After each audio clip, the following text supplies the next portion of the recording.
What's up and welcome back to another video.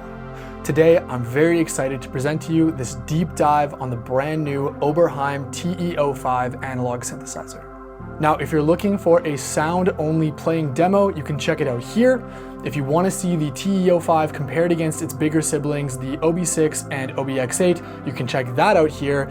But today, what I want to do for you is a deep dive into the synth, how it works, my stream of consciousness thoughts, my review with pros and cons, and then of course at the end, some sounds only playing. I've added chapters, so feel free to skip around. And all that I ask, I bought this synth with my own money. If you do like this synth and want to pick it up for yourself, please consider using my affiliate link in the description below. And if you already own the synth, all of the patches you're gonna hear are from my brand new out now TEO-5 Miles Away custom patch bank. You can pick it up in the description below, and every single purchase really helps support my channel and helps me keep making videos like this on synthesizers, music education content, and all that. With that out of the way, let's get things started with a demo song where every synth sound is only the TEO-5, including only its built-in effects. Enjoy.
Now, I'm not going to do a full history of Oberheim because I already covered that in my OBX8 video. Check that out here if you haven't already.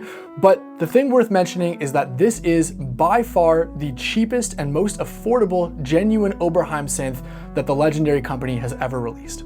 For example, the OBX8, the most famous in my opinion of the 1980s classic Oberheim synths, was originally $4,500 to $5,500. That's a whopping $16,300 2024 US dollars. Similarly, the OBX8 is $5,000 in most places. However, the TEO-5 comes in at a cool $1,500, which, while in no way cheap, is much more affordable than any Oberheim synth has been before. That's something that is super awesome, and I truly think it will allow more producers and more musicians to access this legendary synthesizer sound that I must say is my absolute favorite sound and is all over all of my Miles Away records. All right, well, here we are in the front panel of the amazing TEO-5. And the first thing I want to point out is the form factor. I absolutely love it. At first, I was worried about how it would feel playing a synth with less keys, but I really want to give Sequential Oberheim a shout out for how compact yet playable this synth feels. The keyboard feels incredible to play.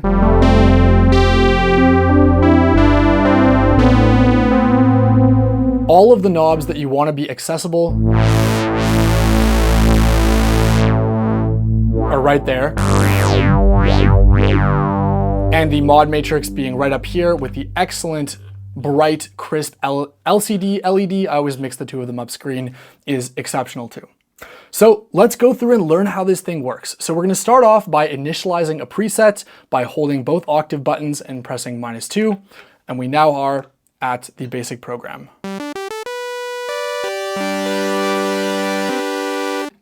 Now you'll notice it's a lot quieter, And the first thing to mention, which I didn't know when I did my first impressions, is that there is a voice volume parameter here. So I like to use this at the very end of making patches to kind of adjust either louder or quieter. And it won't drive the filter or anything nice like that. In fact, it actually makes some of the effects clip, which is kind of annoying, but it is great to use if we want to have a little bit of a louder patch, which I'm going to do for today. So we'll get back to that section later, but for now, let's check out our oscillators. So we have the same oscillators roughly as the TEO-5, except they can do through 0 FM, which is awesome. So we've got our saw wave, our square wave, our triangle wave. I already went through these in fair amount of detail on my comparison, so I'll go pretty quick, but what's really cool, you can use all three of them together for a very rich, fairly thin but rich waveform. We're going to stick it on saw wave for now, and we'll bring in oscillator 2. Now, you'll notice it's just buttons, but if you want to adjust the levels, you can do that by, holding down the button and then doing that for any of the 4 parameters. So we have 2 oscillators here. Let's go ahead and hold them. We'll bump it down an octave. And we can detune.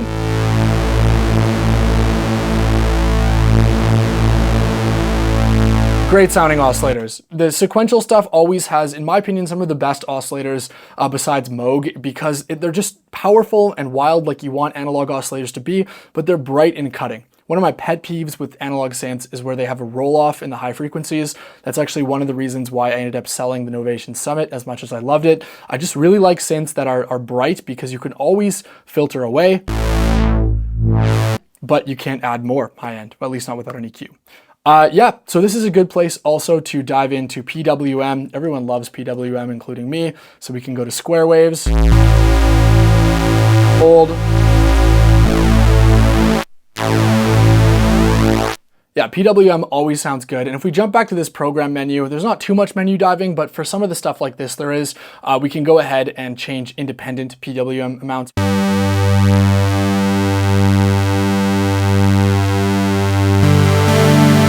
Really nice, we get kind of that variety there. And then let's go ahead and jump into our mod matrix and learn how to assign things. So we can start off by looking at our LFOs.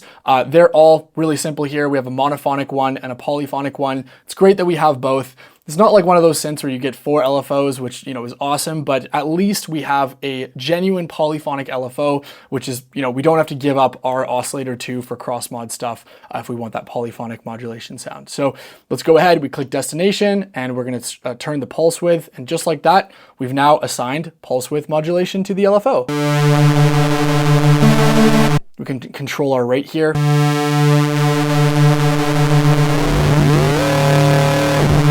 The audio rate modulation on this thing sounds awesome, and I'm really impressed because I wasn't expecting that, considering there's this big focus on cross mod. The LFOs themselves sound great in audio rate. We've got our different wave shapes.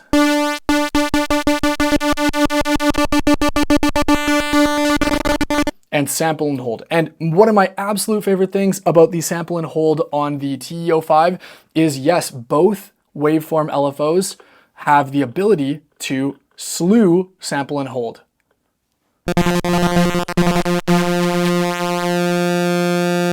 Now, if you don't know what slewing means, it basically turns the random jumps of sample and hold, or any of the wave shapes, for example, into nice smooth curves. So if you want to visualize, you imagine a sharp, jagged triangle wave, and you turn it into a nice round sine wave rather. So basically what that allows us to do is now have this nice smooth random modulation on our pulse width.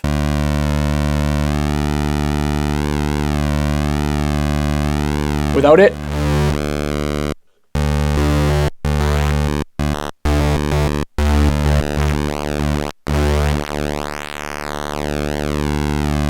that's my first tip that maybe you haven't found out yet if you have the synth, or you didn't know about because they haven't really advertised it, but not a lot of synths I have are able to slew their LFOs, and this essentially gives us a fully random smooth wave shape, almost like something like the shallow water pedal, if you're aware of that. So let's go ahead and we'll actually do that right now. Let's change our destination to the frequency of oscillator 1. We'll turn off oscillator 2, and we're gonna go ahead and overdo this so it sounds seasick, but we have the ability to have completely random pitch modulation, which is so cool. That's like the tape wow and flutter effect. So if we throw this on a triangle wave, we're gonna make the world's quickest and easiest tape patch. Put some noise in there with that technique I showed, throw the release up.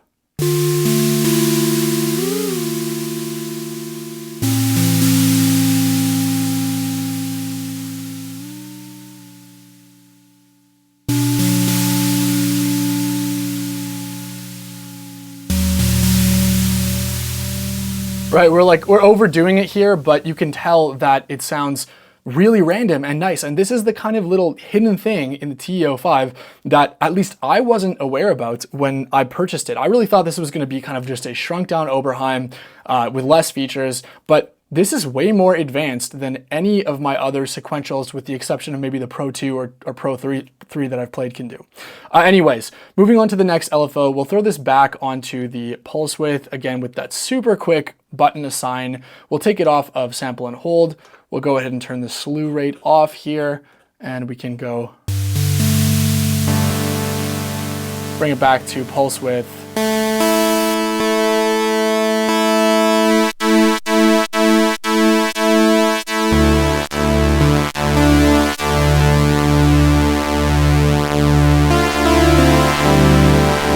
Absolutely beautiful. We'll jump to LFO2, and LFO2 is polyphonic, meaning that each of the 5 voices gets its own dedicated LFO. The coolest and easiest way to explain this is with a classic trick where we're going to essentially have the LFO open the filter and make it flutter, but make each key we press do it at a different speed. So how we're going to do that, we go into LFO destination, assign it to filter, and just like that, like, I cannot stress enough how nice it is having a real mod matrix on an Oberheim synth. This is so powerful, and no other Oberheim synth, at least none of the modern ones. The Matrix might have had something similar. I don't actually know. Let me know in the comments. I've never played a Matrix. None of the other modern Oberheims can do anything like this. Right? On the OB6, you're giving up your oscillator T to do this. On the OBX8, you can't even really do this. You can kind of fake it with the 2 LFOs, but this is so powerful. And we'll jump into our mod matrix, which we get to just like that. We'll go ahead and we'll hold source. We'll make it the note number, meaning, the higher up, the higher the value is. And we'll go ahead and destination, the frequency. So now, as I increase this, the higher notes are gonna go faster than the lower notes. Really cool, right? Let's change the wave shape. Kind of sounds like a rewinding sound now, and then plucks.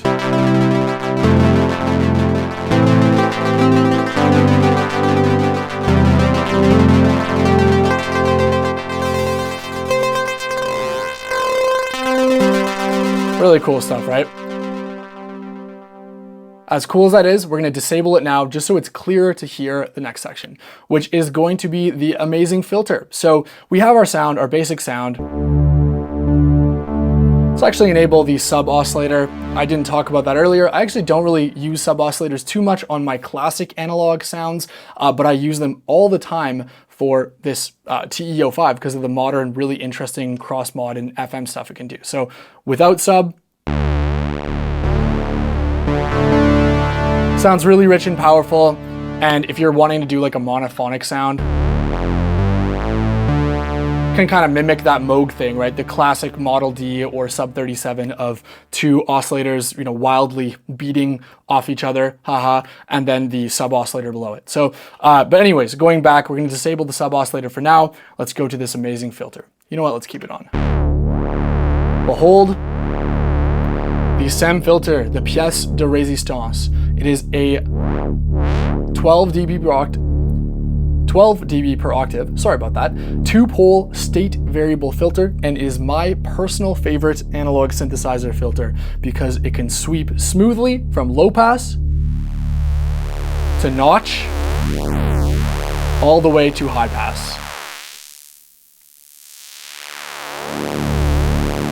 And the magic starts to happen when you increase resonance.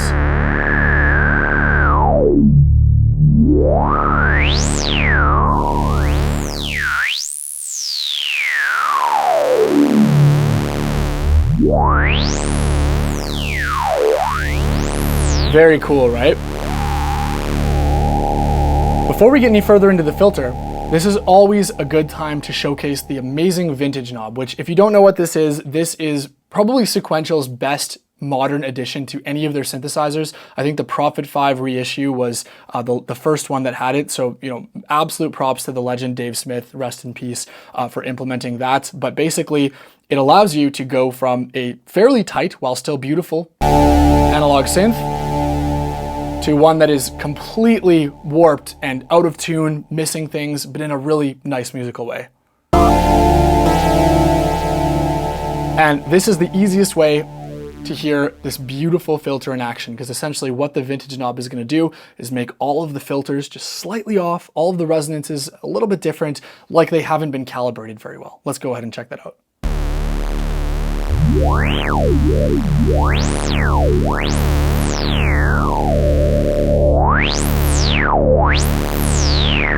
Beautiful sounding.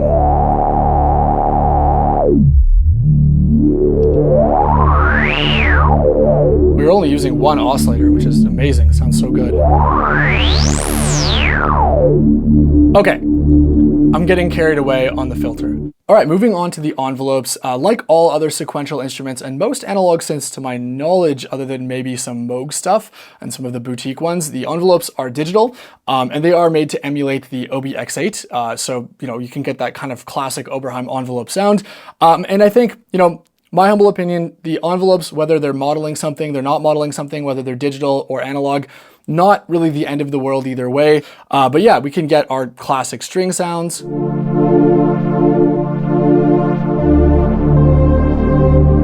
Let's open up the filter a bit.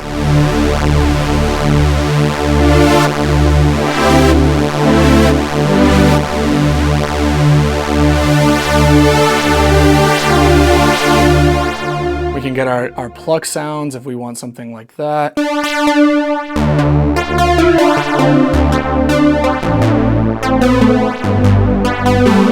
Yeah, they're solid, they work, they do the job, but we actually get the ability to turn envelope 1 into an auxiliary envelope and then have envelope 2 control both the filter and the amp. Now, this might sound like a trade-off, but it really isn't, to be honest, because a lot of the time, you know, in sound design, you're doing pretty similar shapes between both envelopes. Not always, some really cool sounds don't do that, but the mode here, where we have filter and amp, essentially allows us to just have this envelope do the exact same thing. This one now becomes a control for the filter amount.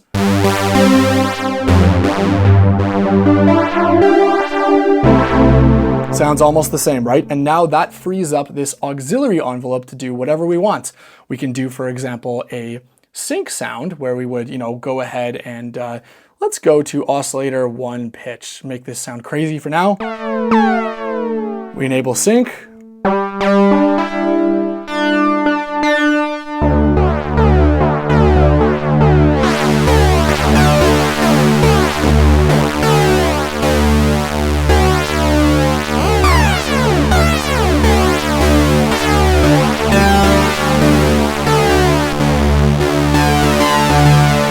Right, really cool stuff. If we don't want to have the, you know, amp envelope be controlled by the filter and we want to have something different, we can kind of compromise and have the envelope 2 just do a gate, basically note on, note off for the amp, and then the envelope 2 controls the filter, and we still get that auxiliary envelope.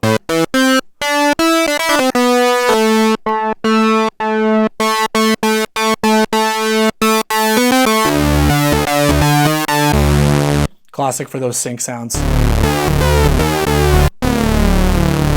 Right, awesome. Okay, yeah, moving on, we've spent enough time on the envelopes. Let's go back here to the cross mod, the Through Zero FM, which is so cool, it deserves its own section. But stay with me, I'm actually gonna initialize the patch again, and we're gonna restart from scratch there because this is really cool and really worth looking at. Traditional cross modulation involves essentially modulating one oscillator with the other, which will make it go out of tune. But Through Zero FM, or cross mod, will allow us to get these smooth modulations that stay in key, which makes them so much more musically useful.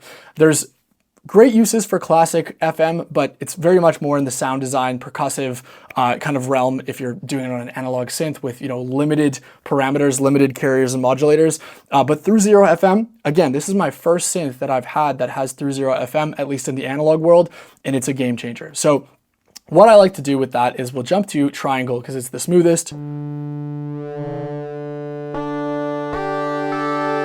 We'll go ahead and make just a basic chord. And we can start to play with the frequency.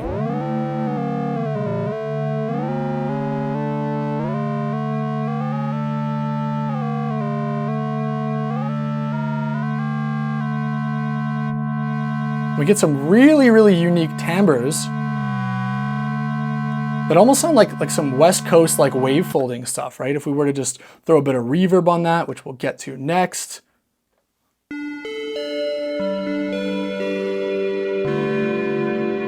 Like one of the easiest bell sounds of your life. And you can even just, you know, you can go crazy with that. We can grab the source, we can grab the envelope here and send it to the X mod and make a really short sound. So it's gonna sound like a mallet of a bell striking. Let's go for it here.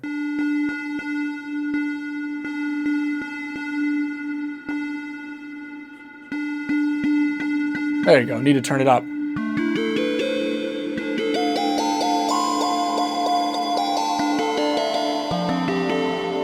Like, it's kind of hard to describe if you've never tried to make a bell sound like this on an analog synthesizer, but it's often very cacophonous and pretty cool, but not that usable, But with through zero FM, you can get these metallic sounds that just sound in key across the whole keyboard.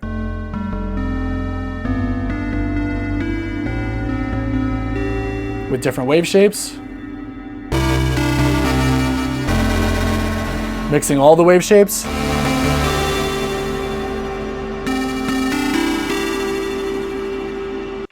And just like that, we have a whole world of sound design at our fingertips. The patch I'm going to quickly make for you in this demo will utilize this, and it really opens up this instrument to a world that none of my other analog synthesizers really can do anything like this, with the exception of maybe the, you know, groove synthesis third wave, but again, that's digital oscillators going into analog, so it's not really the same thing.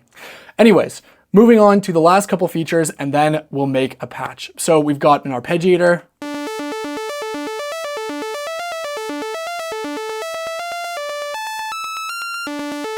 It's solid. I don't really use arpeggiators too much. I prefer to just sequence stuff in the DAW. And we've got our sequencer, which is just the classic, like, you know, usable, but not super impressive sequential sequencer.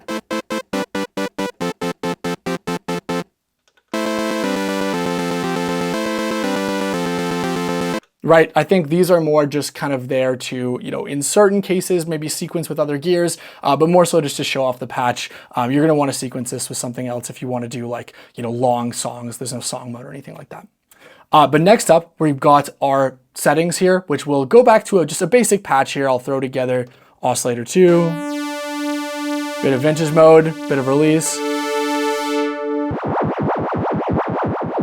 I must have tapped the LFO button by accident. I find there's sometimes they're pretty sensitive like that, so be careful. There you go, we've got a basic sound. Classic Oberheim sound. So we'll go ahead into our program settings. So yeah, there's a whole bunch of really cool hidden settings here. We can go ahead and skip the filter with oscillator 2, which is really cool. We can go ahead and bypass, where is that? I do find these page 2 settings, I've used them for a month now. I've made a bunch of things with that, and I still find myself missing them sometimes. Filter bandpass. There you go, oscillator 2 bypass. This is really cool if you want to do something unique, like have like a really resonant sound, but still get that fundamental. Really cool, right? We'll turn that off. There's all sorts of other good things in here, like changing the white noise type. If you want a darker one, good for percussion, or a brighter one for kind of more bright sounds. And then filter keyboard tracking, which is huge, especially if you want the kind of classic Oberheim filter chaos going on here.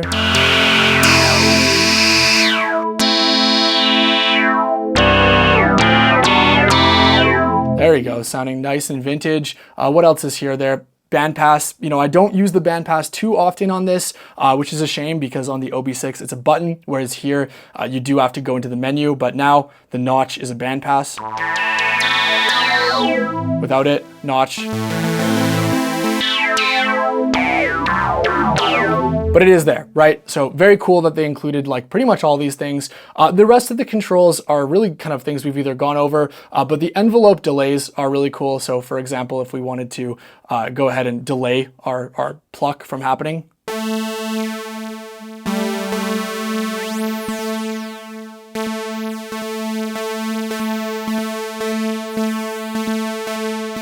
You can hear a slight delay there. And then we can go ahead and do repeating envelopes, which is so cool. Let's go ahead and do something a bit more simple with this. So I'll take off one OSC, turn on the other one.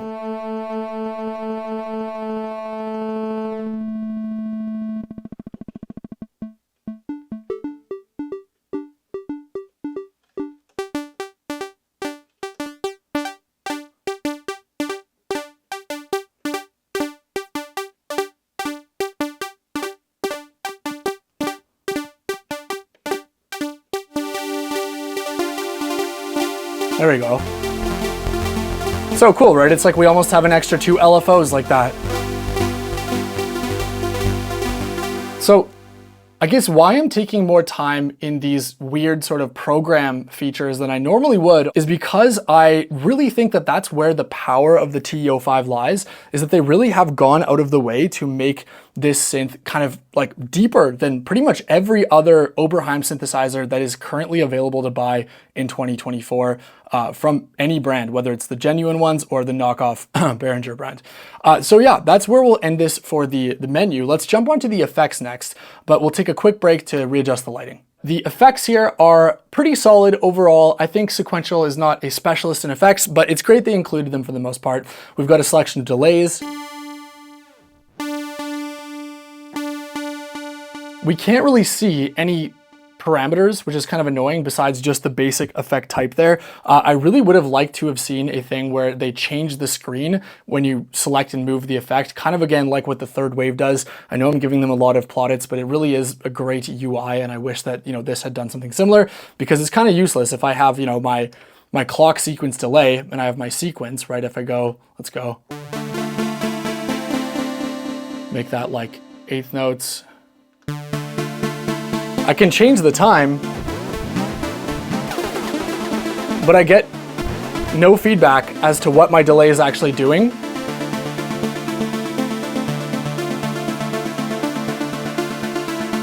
And that's kind of annoying because I would like to know like what subdivision my delay is, or if I'm using one of the other ones, like, you know, chorus, what my, you know, mix level is, what my time is. But you know what? There's some solid effects in there. But for the most part, I don't love them. So we'll go through them quickly. I do really like the ring mod though. And I always will like the lo-fi effects.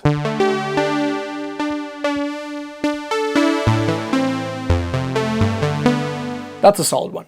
But yeah, overall, they're not my absolute favorite. From the delays, they're all like solid. The BBD one is probably the nicest overall to at least have low in the mix with high feedback.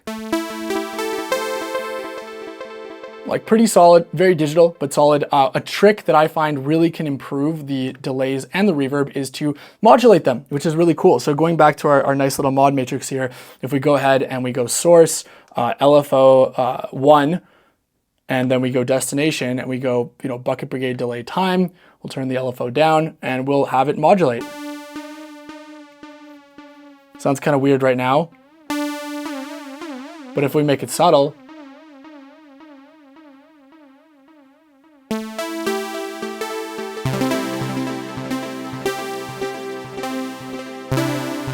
it just gives it a bit more of that sort of like analog wobbliness that I like. And yeah, being able to modulate the effect parameters is awesome and something I take advantage of on my patches a lot.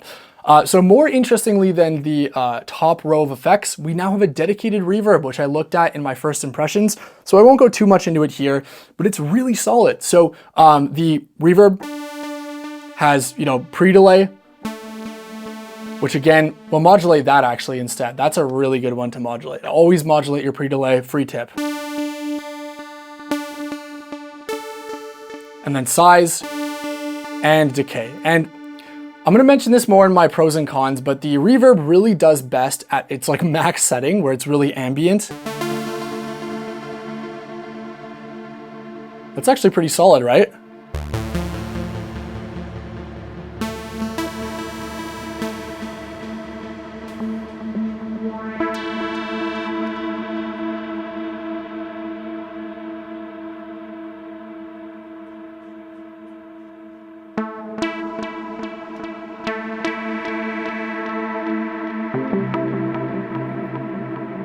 Really, really beautiful at high decays, but I don't love it when it's at lower times. Now it just sounds kind of like, you know, mediocre reverb that doesn't have like this really nice realism to it. So I advise you just use it excessively in terms of time and size, and then bring the mix back, and then use the tone control. The fact that we get a built-in tone control to shave off the bass or shave off the highs is fantastic. Like, that sounds great to me. Let's make a new little sequence here and we'll build off this. I don't like that. Let's try something different.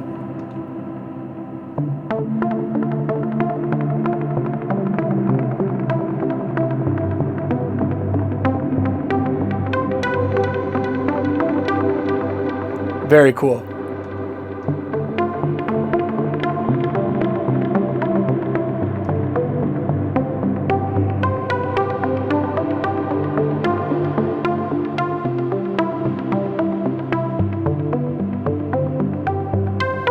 Very vibey. So we haven't gone over every single feature, but let's use what we know to build this sound and sequence out into a really beautiful style of patch that I think the TEO-5 would do really well. So starting off, let's go and give this some stereo spread. We're gonna do that in the mod matrix by going to voice spread. I saw you there for a second. I wish they had a dedicated voice spread knob, but you know what? I can live without it. There we go. Make it nice and wide.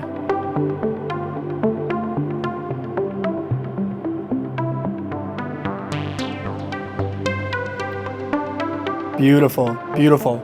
We'll add some X mod. Subtly, some noise. We'll change the envelopes up a bit. Go ahead and add a sub oscillator. Make our OSC1 higher.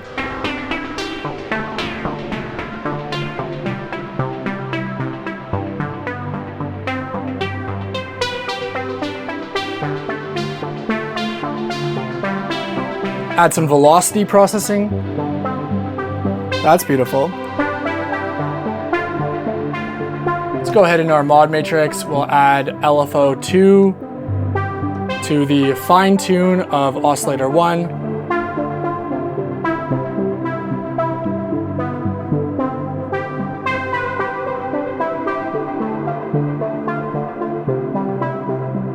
And we'll add LFO1, we'll sync it, and we'll add that to our reverb amount. Let's go ahead, that'll be kind of cool.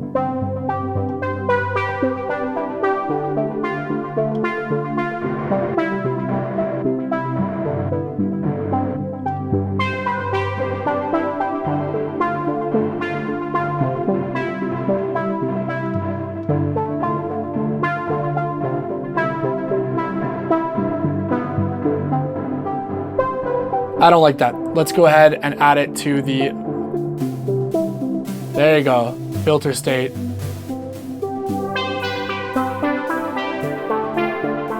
Sounds like hi-hats behind it, right? So cool.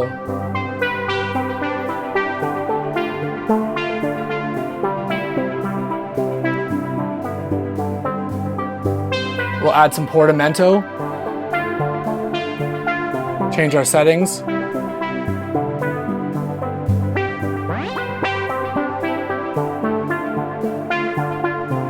And let's try out this sound as a unison sound. So instead of ringing out, it's gonna be a single sound.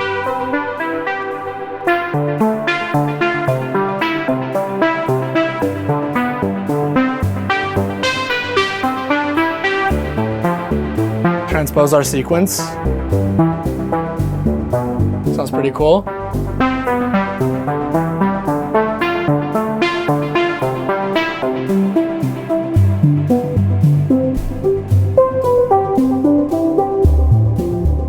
This right here, like look at how inspiring this thing is. This could be the start of a really chill house track. An octave lower. See, it's almost too low, but let's mess with the cross mod and the frequency.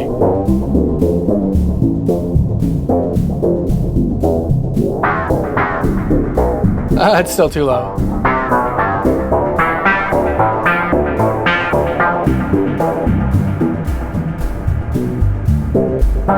Loving it.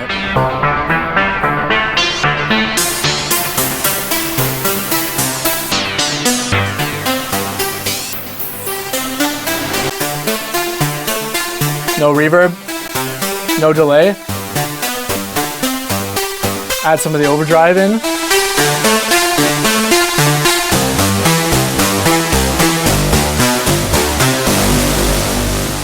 Not bad, right? Not bad. I think that's where I'm gonna wrap up this walkthrough, and let's jump to my thoughts. All right, well, hopefully you enjoyed that deep dive walkthrough. If you were on the fence, hopefully that gave you an idea of whether or not you like the synth enough to buy it. And if you already own the synth, hopefully that taught you a new tip or two. Let's start off with the positive. Well, first things first, yes, this sounds like a genuine Oberheim. From the very first preset, it's an Oberheim. It sounds incredible, and I truly think that if you want the Oberheim sound and you don't want to spend as much money as the other Oberheims cost, this is a no-brainer. It's probably the easiest recommendation ever. It does the sound. Nothing else really sounds like this. I seriously have owned most modern synthesizers that are available, and still nothing sounds like the SEM filter, especially with that variable state mode. It's so special, and you either have to get the OB6, which is over double the price, or the TEO-5 if you want the variable filter.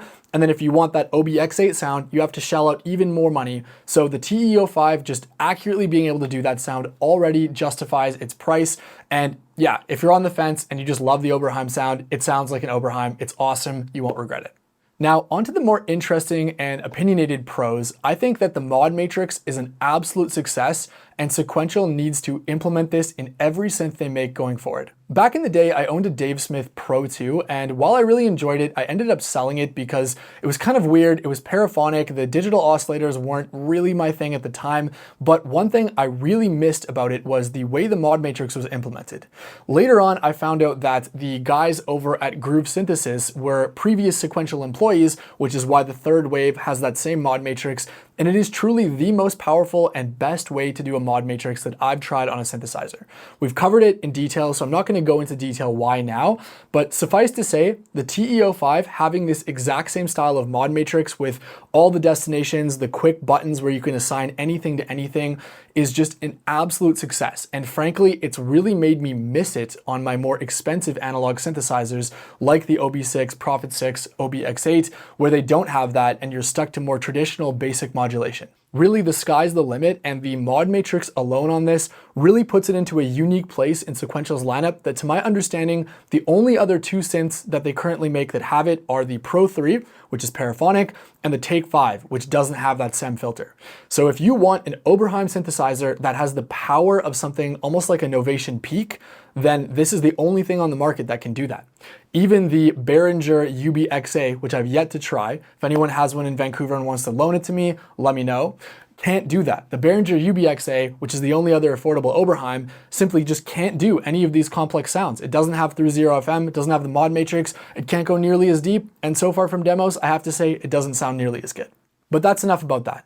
For my last pro, I really want to talk about the through zero FM because that is so cool. Somebody in the comments is going to tell me a list of synthesizers that have through zero FM, and I'm totally here for it. So if you do know, let me know, because this is my first polysynth that's analog that does through zero FM, and I'm completely smitten by it. It's basically like a sound better mode for pretty much any patch you make.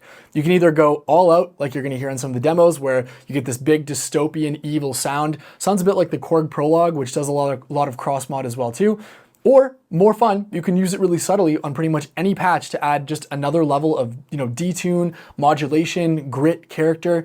It's really awesome. And then you can take those oscillators that are being cross-modulated and use the mod matrix to assign them to something else. You can kind of see how you're getting into like third wave Novation Summit territory, but you're using a analog oscillator going into what is arguably the greatest analog filter ever, the SEM filter. And yeah, through 0FM and the mod matrix with the genuine Oberheim filter is a package that I did not expect to like nearly as much as I did.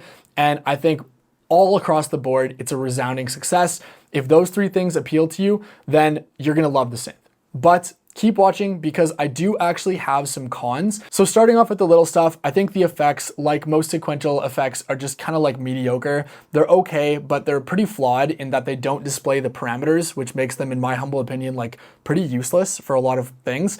The caveat to this is you can modulate them, which is amazing. Even mediocre effects, if you can modulate them, become good effects, in my opinion, because you can do cool things like, have aftertouch control the speed of the rotary speaker or fade in the reverb with, the filter envelope, all sorts of cool stuff like that. But yeah, the effects, it just seems really like an oversight to me that for delay, for example, you don't get any idea what kind of speed or milliseconds or subdivisions, if you're synced, your delay is going. And yeah, it just really makes for a poor experience adding effects to patches. And although I added effects in as good of a way as I could for my custom patch set, when I record with this, I record it dry and I leave the effects off. There's better effects out there. Your free effects in your DAW are gonna be better than most of these effects. The only effects that I like on the TEO-5 are the reverb, which actually surprised me. I'd give the reverb like a solid 7 out of 10. It's not amazing, but it's like serviceable and live. It's great. Weirdly though, I find the reverb sounds much better, just fully maxed out.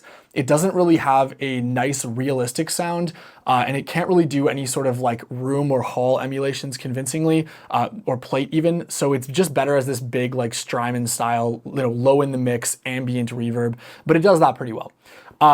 Tip for you, modulate the pre-delay on the reverb. If you have the TEO-5 or Take-5, it just sounds a lot better when you do that. So yeah, just an LFO to pre-delay 1 or 2 at a slow rate makes it sound a lot more nice. I don't think the reverb has much modulation built in.